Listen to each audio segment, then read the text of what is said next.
తిరుమల శ్రీవారి ఆలయం వెనుక వైపు గల వసంతోత్సవ మండపంలో గత 3 రోజుల పాటు అంగరంగ వైభవంగా జరిగిన సాలకట్ల వసంతోత్సవాలు మంగళవారం కొనల పండుగగా ముగిశాయి.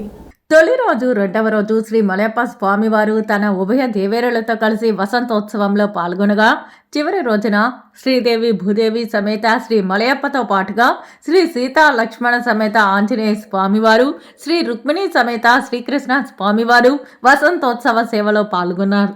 ఈ కార్యక్రమం ఆద్యంతం నేత్రపర్వంగా సాగింది. మధ్యాహ్నం 2 గంటల నుండి 4 గంటల వరకు స్వామి అమ్మవార్ల ఉత్సవాలకు శ్రవణ తిరుమంజనం వైభవంగా నిర్వహించారు.